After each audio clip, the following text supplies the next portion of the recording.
Hi creators, and welcome back to the Zen channel. Today I wanted to talk to you about something that I see come up in businesses almost every single day. If you have been working in your wellness business for a little while, maybe 6 months to a year, and you are not seeing the results that you hoped you would see by now, you may be wondering if you are doing something wrong. Well, I'm here to reassure you that you are almost certainly not failing. You're just facing realities that probably no one ever warned you about. So today I wanted to talk to you about 5 different challenges that you are probably facing right now, and what can you do about them and how can you move forward. The first thing that I want to talk to you about is the expectations that social media is placing on you and on your business. And we're going to take a look at that because this is something that I see every single day and is something that many of us struggle with, including myself. The next thing we're going to talk about is this idea that success should have happened by now. I know that you are working very, very hard in your business. I've been through this. I'm still going through this. I know how much work we're putting into every single one of our businesses. And we do want to see the results that are proportionate to the amount of work that we're putting in. It's not always the case. And we're going to talk about why. The next thing that I see with my clients all the time is this constant need to tweak what is there. This happens for a variety of different reasons. We're going to talk about them. And if you are someone that is doing this constantly, or if you feel like you've done this in the past, I think this video will really help change your perspective on what it is that you are doing. You'll see it for the real bottleneck that it actually is. Another thing that kind of goes hand in hand with the previous point will be this idea that more services will equal more income. That's not always the case. And the only thing that you're doing is just adding more spinning plates to your already full schedule. And finally, we're going to talk about the realities of actually having to sell when you have a wellness business. I know many of you get into the wellness industry wanting to help people, and sometimes that doesn't really match up with the reality, which is that we actually do have to sell in order to grow our businesses. But before we get into all that, my name is Vanessa. I own a branding and web design studio called Zen, and I started this channel so that I can help you on your wellness business journey. If this is of interest to you, please like and follow so that I know that you're watching.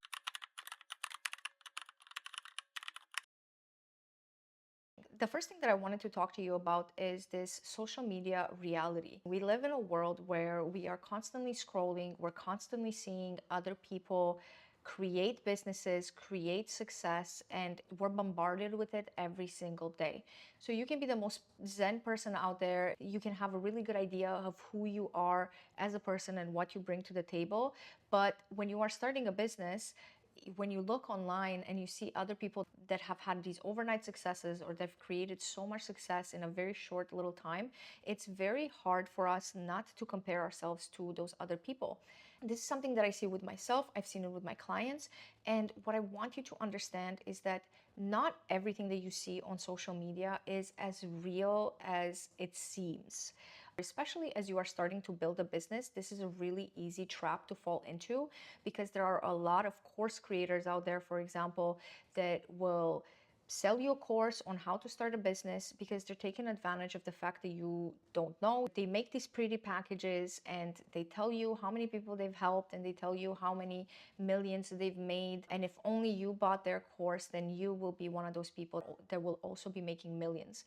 And in reality, that doesn't really happen like that. The basics of starting a business have always been there. A lot of the people that you see online will showcase an image that's bigger than what they've created, but it doesn't always reflect reality. And you have to understand that a lot of people put the best parts of their days and of their lives on social media. A lot of people have seemingly created overnight success, but I can guarantee you that those people have worked very, very hard behind the scenes. Some of the best creators out there, they've worked for years before they were able to get to a place where they were actually making money consistently. And you don't know of any of that. A lot of people also have maybe money from family, or they've had some sort of funding in order to grow their business. It doesn't all happen organically, and it's not as easy as some of these creators out there make it seem. So you have to really use your discernment when you believe what someone claims But at the end of the day, none of this really matters. What matters is that you should be focused on your own journey, not looking at what other people are doing, not looking at how fast other people are growing, and not falling into the trap of comparing your own path to theirs. Stay focused on what you are creating and try your best to not compare yourself to other people. I know I've been there. It's very easy to fall into this trap because we're constantly scrolling, we're constantly doing these things, we're constantly looking over our shoulder to see what our neighbor is doing. But do whatever you need to do in order to get out of that loop. If you need to delete social media, do that. If you need to only follow people that you believe in and that you know that are true to themselves, then do that. By all means, do that. But yes, don't believe everything that you see on social media. Take it with a grain of salt. People tend to exaggerate, they tend to lie, they tend to create all sorts of smoke and mirror shows just to impress other people. And in certain cases, this is how they make money. So you have to just use your intuition. At the end of the day, just stay focused on yourself and continue on in your journey. One thing that I will tell you is that building a business is not an overnight thing. Building a brick and mortar business doesn't happen overnight, and neither does building a business online.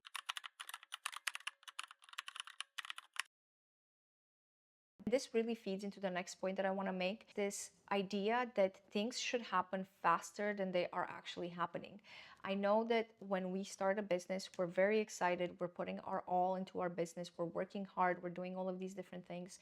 We're learning all of these new skills. There's a lot of newness even before you do anything concrete, even before you start creating your course, you start building a website, building a brand and everything, I know that those ideas for what you want your business to be are already swirling around in your mind. And from your point of view, you have been working at this for a very long time. So you expect that once you go out there, it will happen. People will come and they will find you.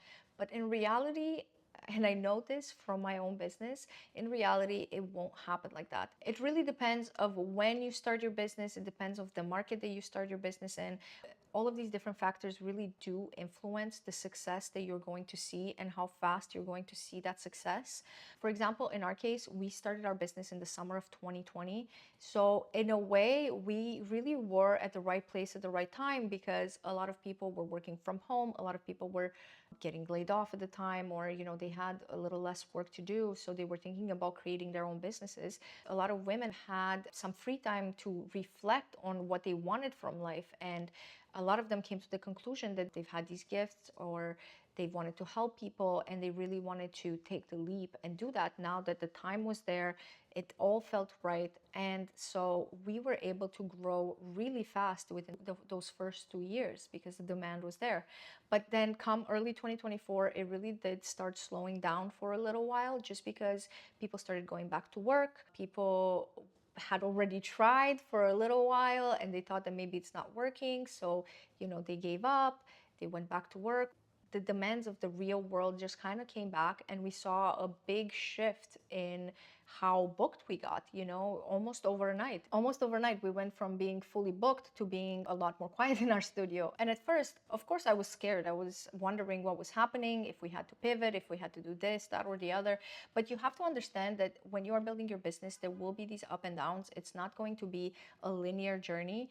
But the point that I'm trying to make here is that it does take some time before you really see success. And I see this with my clients all the time. They start a business, they think it's going to blow up right away. They're expecting that big launch. They're expecting everyone to be excited. You talk to people before you start a business, you talk to everyone you know. They all seem super excited. They all want to help you. They all say that it's a great idea and that this is needed. And then when you launch, it's almost like it's crickets. All of a sudden, all of these people that said that they were going to be there for you, they were going to support you, that this is so needed, all of a sudden it's like they've fallen off the face of the earth, and now you're all alone.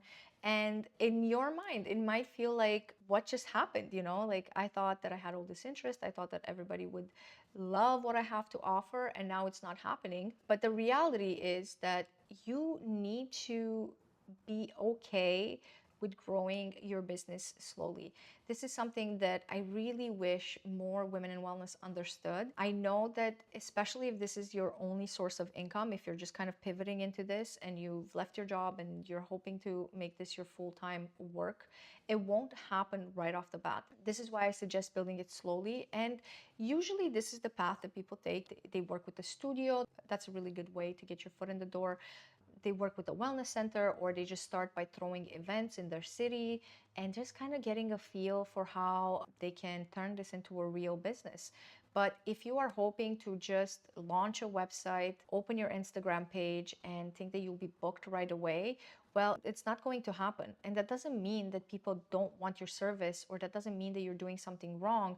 It just means that there hasn't been enough time. You haven't spoken to enough people, not enough people have heard about your services, there's not any traffic going to your website. The reality of having an online business today is that you really do have to put yourself out there over and over and over again.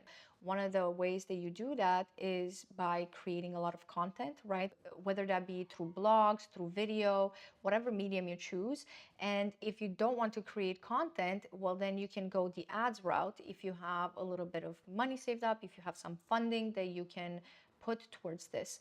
And it will work that way too. But again, you have to give those ads some time to work. It's not going to be an overnight thing unless you have crazy connections and everybody wants to support you and you have crazy PR right off the bat. It is something that happens gradually. And I've been in this business now for 6 years. So I've seen so many people fall off the bandwagon, people that I thought would succeed, people that I believed in myself, because they do it for a year or two and then they tell themselves this doesn't work. So they just give up and they go back, they get a job. And now, listen, I understand the financial needs of people. If you need to sustain yourself and you need to work, then by all means work, but give your business a little bit of time to grow. You know what I mean? This is like expecting a baby to just up and walk right away, right?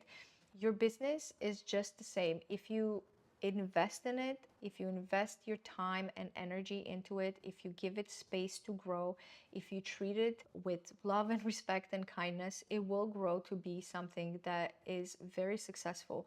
And think about most of the founders that you admire. They have put in an unglamorous amount of time before they ever became successful. I don't even understand why we put so much pressure on ourselves to have our business be successful right from the beginning, because when you start your career, obviously in the first few years, you're not going to be as good as, 20, 30 years down the line. Why is it any different with business? It's the same thing if you get into a new hobby. You need to learn, and as you learn, you get better, you get more experience, and obviously you will be more successful as more time goes by. So I would say if you are not someone that can wait, and if you want to see success right away, or you think you'll turn a massive profit within the first year, then maybe a wellness business is really not for you. Think about restaurants, for example. Whenever someone opens a restaurant business, they always say you don't even make money in the first 3 years. Well, why should it be any different with a wellness business? If this is you, if you feel like your business is failing, I really hope that you take a step back and you reconsider how much time you actually spent, how many people you actually talked to, and then decide whether or not it's a good idea to continue. At the end of the day, obviously, this is your decision, but I just encourage you to give it a little bit more time. If you need to get a job and do this on the side for a little while, then do that. But don't just bury your dreams because they didn't completely take off in the first year.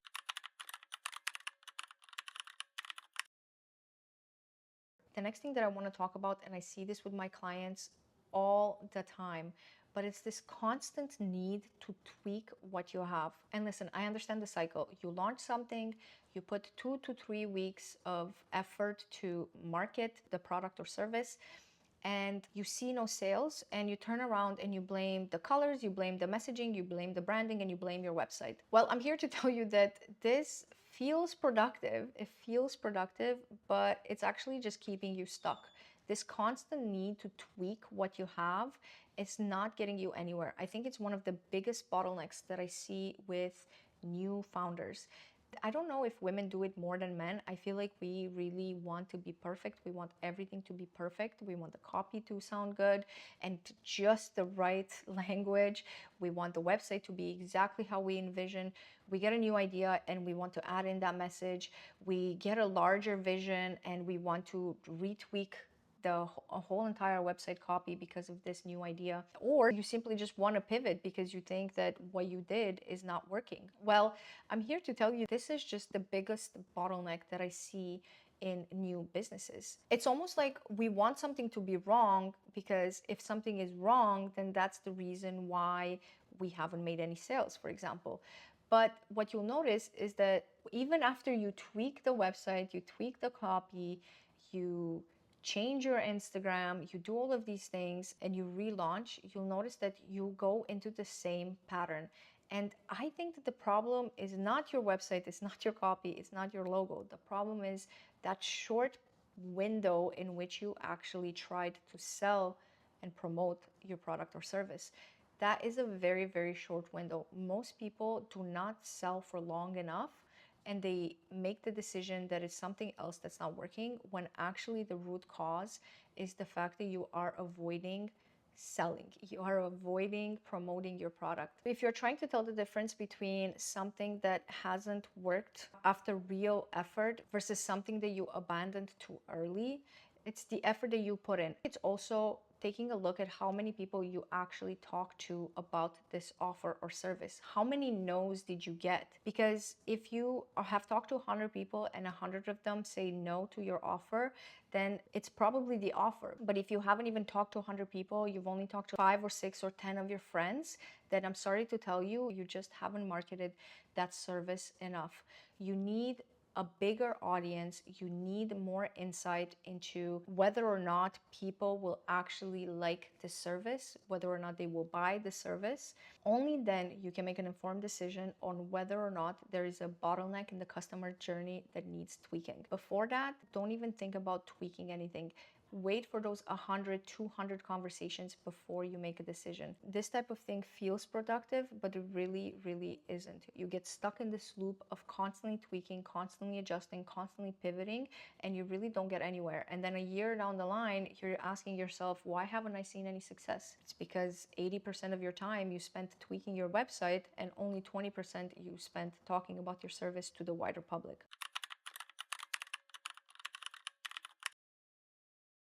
The next thing that I see a lot of new beginners make is adding more services. This is another very easy pitfall to fall into because we think that if we have more services, that means that there's more chances for people to buy what you have to offer. But the problem is that every single time you add a service, you have now also added time that you need to spend marketing this service. Because if you just have all of these services on your website and you're not talking about any single one of them, then how are people supposed to come look for them, understand them, and want to buy them from you? It's impossible. So this is why I always say it's best to launch with your signature offer instead of having, 10, 15 services, because it will be much easier for you to sell that signature offer. It will be easier for you to sell, and it will also be way easier for your audience to understand what it is that you are selling and what type of transformation they should be expecting from that service. If you are wondering which one of your services should be your signature offer, I would say it's the main thing that you want to do with the main people that you want to help. Let's say that you are a life coach and you are really well suited to work with people that are going through a difficult life transition, such as divorce. You have your own reason why you enjoy working and helping those people. Now, if someone comes along and they're not divorced, they're in a different stage of life, maybe they lost a parent or whatever it is, and you help them that one time, you might be thinking, oh, I should also add grief to my list of services. But you have to be really careful on whether or not you want to be working with that specific type of audience all of the time. Ask yourself, is this something that you see yourself doing long term? Another trap that I see people fall into is that they get invited to do something that's adjacent to the service that they're offering, and then they keep getting booked for this adjacent service, right? It's not their main offer, it's just something else that has to do with their main offer, but it's not entirely that. So because they keep getting booked for it, they keep performing it, but they don't truly enjoy it. So again, if this is something that you are doing, be very careful with that, because remember that you are building this business for yourself, right? You can learn from that. Is there something in this secondary service that people enjoy that you can maybe integrate into your signature offer?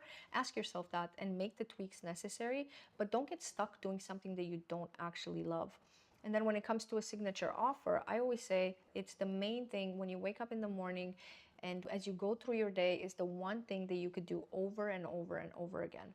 For me, for example, I really enjoy getting on calls with clients. I love having office hours calls with my clients, and I really feel like this is something that I am meant to be doing. I feel like I'm in my zone of genius when I am on these calls. For you, it could be something completely different. And I can talk about this at length. If this is something that interests you, please put a comment below and I will make an entire video about how to create your signature offer, what constitutes a signature offer, how to find yours, and we can discuss it there.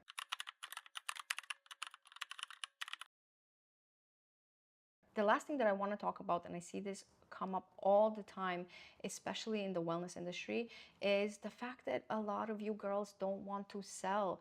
Selling feels like you are betraying your audience. Selling feels almost icky, you know? You got into this business because you wanted to help people, not because you wanted to be a salesperson. But at the end of the day, you are building a business and selling comes with that, right? You cannot expect to have clients, to have a thriving business when you refuse to sell. But your selling doesn't have to feel pushy. I always tell my clients, you're not selling, you are informing. You are helping people understand the type of transformation that they could experience for themselves. And when you look at it through that lens, you're almost doing them a disservice by not talking about your service, by not sharing with them how you can help every single day, by not posting on your story, by not looking at your service from all of these different perspectives so that they can understand that it is right for them. You're really doing them a disservice because you are depriving them of that opportunity to transform their lives in ways that they can't even imagine right now. So if this is you, then this kind of ties into every single point that we talked about. When you see people that have a successful business online, it's because they sold, right? They spend a lot of time creating content, be it through video, be it through a blog, or they spent a lot of time networking and connecting with other people and collaborating with others so that they can put their service in front of as many people as possible. If you are thinking to yourself the success should have happened by now, I can almost guarantee that you didn't spend enough time selling, that you didn't spend enough time connecting with your audience, putting yourself out there. And what you did spend time on is those invisible things that happen behind the business that customers at the end of the day, they don't really get to see and they don't really care about. What they care about is the transformation that you are providing. Again, if you are someone that constantly tweaks the website, well, then you are spending most of your energy on these invisible tweaks that don't really make a difference at the end of the day, when you should be spending your energy creating content, selling, connecting with people, networking, etc., etc., etc. If you create more services but then you don't market any of them and you just create more services and you continue to think about in what other ways you can pivot, then you don't spend any time promoting any single one of your offers, well, then how do you expect to have a thriving business? At the end of the day, you really do have to sell. But like I said, if you change your mind, if you change your perspective from I'm not just selling people, but I'm helping people understand how I can help them, I think that would be really, really helpful in getting you to put yourself more out there. So that's it, creators. To end the video, I wanted to say that I really appreciate all the effort that you are putting into your business. I know at times it seems like you are climbing the tallest mountain, and in reality, you really are doing just that. But you have to give your business some time to grow and just continue to believe in yourself. Don't abandon your dream just because it didn't take off right away. Keep investing in your business. If you have to do it on the side and wait for it to grow slowly, then do that.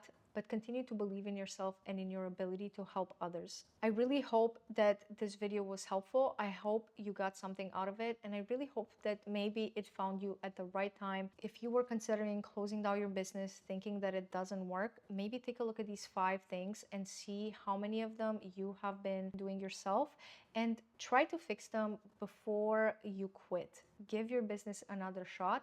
And if you need any help with any of the things that we discussed today, I'll put my contact info in the description below. Thank you for watching, and please like and subscribe if you found this helpful.